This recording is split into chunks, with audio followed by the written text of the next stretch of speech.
Hey guys, and welcome to Petrol Ped, and welcome to a video I've wanted to film for a long time. A little bit of a story. When I first started YouTube, that was back in the days when channels like Shmee150 and Mr. JWW ended up getting a McLaren 675LT. I remember watching James and Sam go to the launch of this in Tenerife and driving up to the top of the volcano, and such iconic YouTube films. And then when James came back, he went and bought one. And I've never ever got to drive a 675LT. That is until today.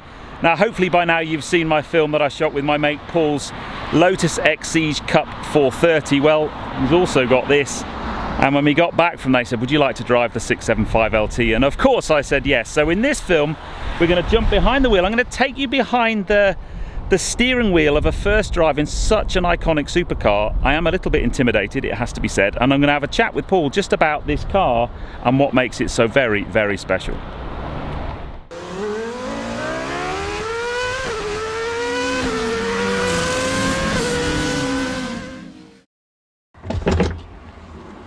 After you, Batman.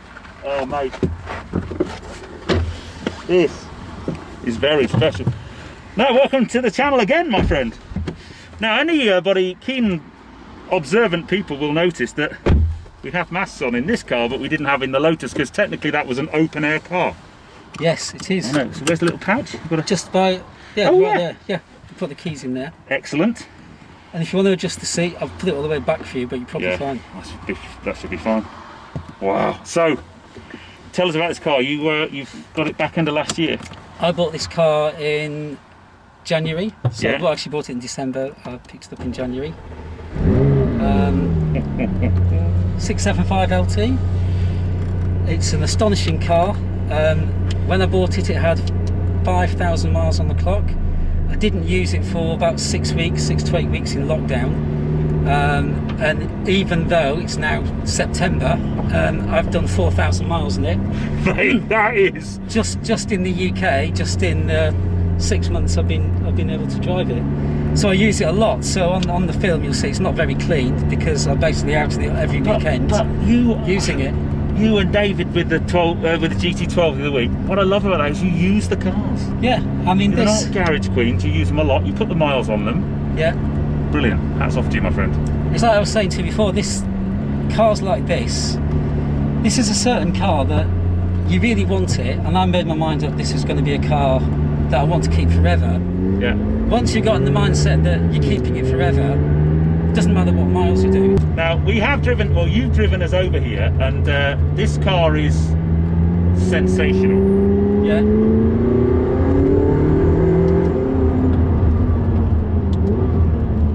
It's one of the cars that it was on my to-do list, but I never thought I would do it because they only made 500 of the coupes and 500 of the spiders, right? That's it, yeah. And you were saying that coupes, there aren't that many in, or sorry, coupe, there aren't that many in the UK anyway. There's 70 coupes and about 95 spiders. So this is one of 70. This one's actually a Club Sport Professional. So it has the titanium roll cage, the carbon fibre rear spoiler, the carbon fibre bonnet, all the track pack, cameras and everything on it. So the orange calipers, the orange on the seats, I don't know if the cameras can see that, but that's all part of the Club Sport Professional pack. We're about to come out the 30. Yeah, come out the 30 and experience Fork Factor 9. What that whip crack is ridiculous. Sadly, so's the traffic. So this car is based on the 650S. Yeah. But it's 50% different parts, bespoke to the 675. And the engine is 60% different parts. It's got lots of titanium. A lot of people just think, oh, it's a 650 that's been on a diet and had a tune. No, it's so. The difference between this and the 650 is so much more than the 720 and the 765 that's coming out. Yeah. I mean, I don't think McLaren made a lot of money selling the 675 because it was so overdeveloped for what it is. It's so different to the 650, and it is a completely different car to drive. We're just allowing a little gap to appear in front. I mean, like all McLarens, the gearbox is just so quick and so smooth. The steering feels lovely, but it's the... So 675, that's 675 PS, which is a lot.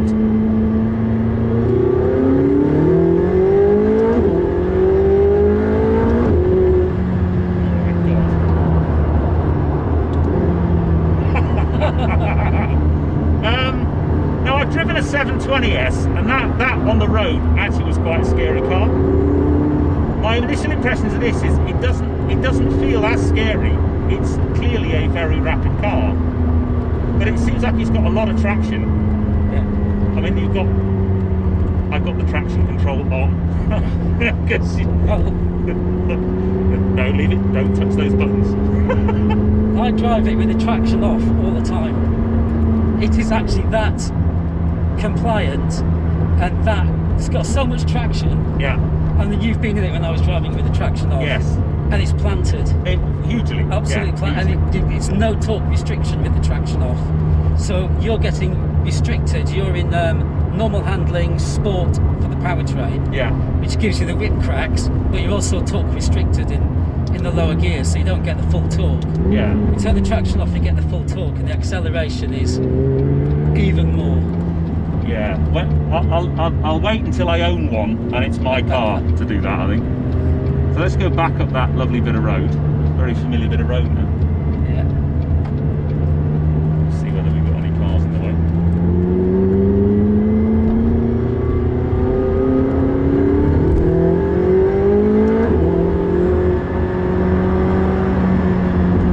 I tell you what, it's got some go, isn't it? Yeah.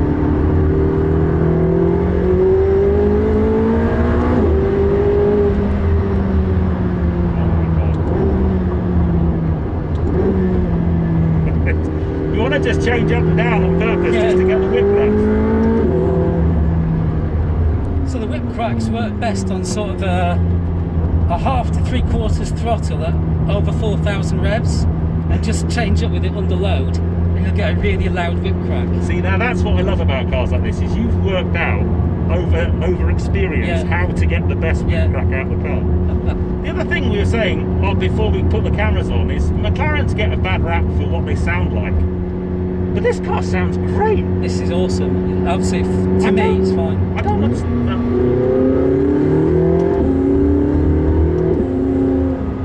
The gear change is like bang, bang, bang. Yeah. It's just. You need to get a bit more revs to the whip crack. Okay, so let's do. Yeah. We're going to go for that. So second gear. So what am I going to change? Well, go down to first. That's it. Change up at about 5,000 at about 3/4 throttle. Go. Yeah. See what you mean now? Yeah.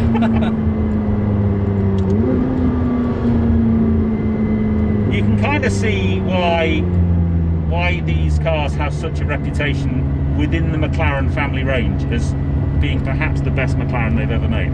Yeah. I guess you might put a P1 to one side just as a complete showcase of engineering, or an F1, but we're talking totally different prices. I often don't consider an F1 to be a McLaren because it was such a long time ago, but just from as a driver's car, as a feeling car, it's just incredible.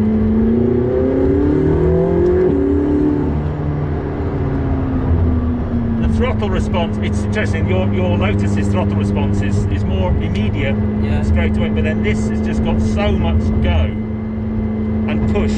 It is. It just keeps going, it's relentless until you hit the rev limiter and then you have to change up again. The steering lock on this is awful. Well, thanks for telling me that, just I'm about to pull out of a really tight corner. See how you get on. Oh, be close. No, you won't do that. So button reverse, that's it. This is interesting. Yeah. Do you know what it is? It's a real supercar experience. So yeah, that is the supercar experience, the panic. Oh my god, I'm not going to get round there. I'm not going to get around the bend. There's something about this car that is not normal. And that's the steering, the turning circle. Yeah, thanks for that. But that's what gives it its. That and speed ramps. I've had the supercar experience now. Well, I'd say the only two negatives about this car are the turning circle, but it doesn't, you get used to it. Yeah. And the other one is it does ground out on fast bumpy roads. But you've got skid plates on the bottom, so it doesn't do any damage. Yeah. It just sounds horrible. Yeah. And it does ground out quite a bit. Formula One cars ground out. That's cool. They ground down all the time, don't they? But at that time, when we went up to the SCC meet, Yeah. This car has a real split personality. So you put it in normal, you go down the motorway at 70 miles an hour, it will do 36 to 38 miles per gallon. I mean, it is astonishing. Every time it's amazing. I mean, I only get that out of my Mini. Yeah, it is. Strange enough, this is the most economical car I own. And it's crazy. The Lotus isn't far off. The Exige. Actually, no, because you've got an S4 as well, and my S4 you only get, I don't know, 32, 33 at a push. I just drove the S4 to Switzerland and back, and I think we averaged 32, 33.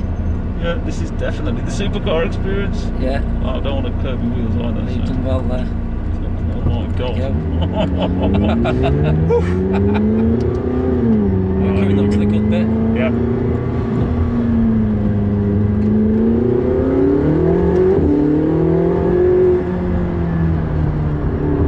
I mean, it's just, the performance is just lightning. Yeah. Absolutely lightning. Oh, there. Oh, you see, I'm getting the hang of the whip cracks. Get the hang of it.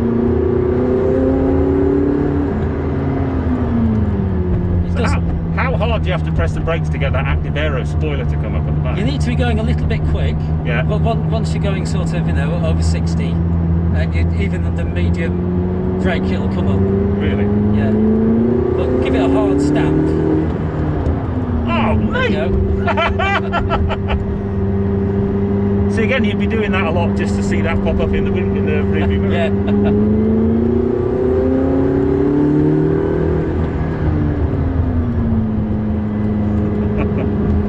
Wowzers. I've used this phrase so many times on the channel, never meet your heroes, and so far all the heroes I've met have been amazing, and this is yet another one. Thanks. Yeah, and your car.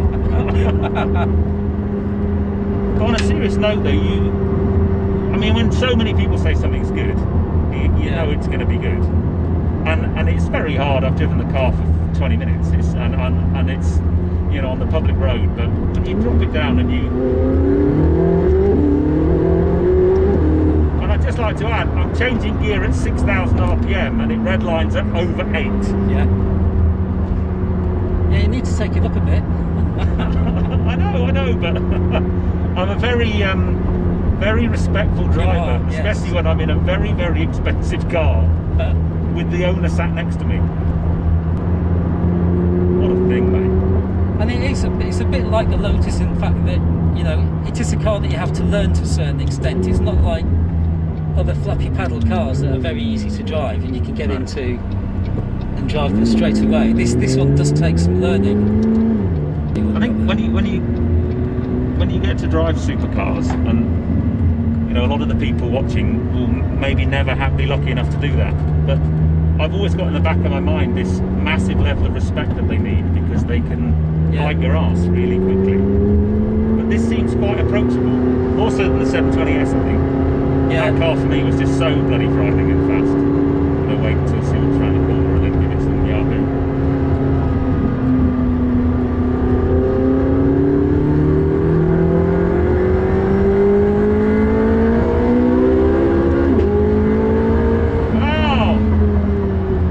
Change gear at 8,000 RPM, it cracks as well, doesn't it? Of course. Oh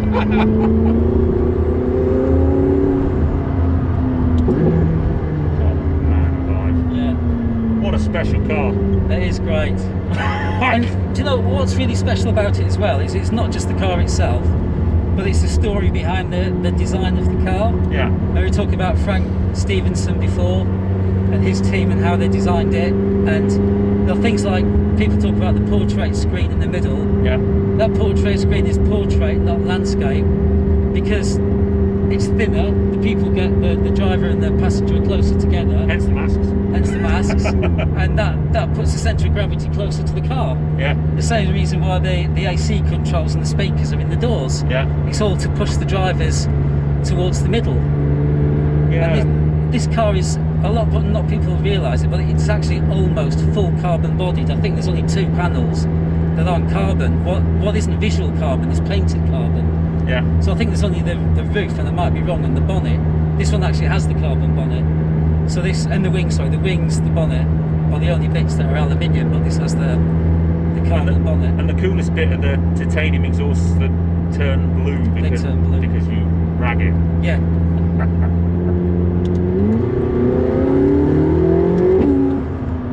That was just for those cyclists. Do you end up doing that a lot? Yeah. All the time. When you get the hang of it, you can just make the exhaust crack all the time, even going relatively slow, just by knowing how much sort of throttle to give it. What a special car.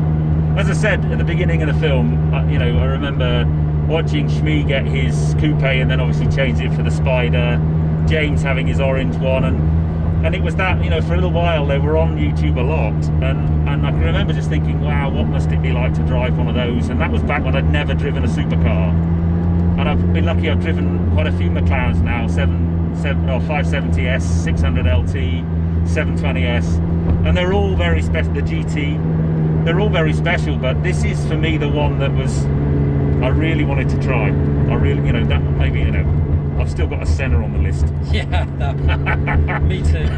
and a Speedtail eventually one day, maybe. And the original F1, of course. I just would love one of those. But no, this is right up there for me. Mate, thank you so much.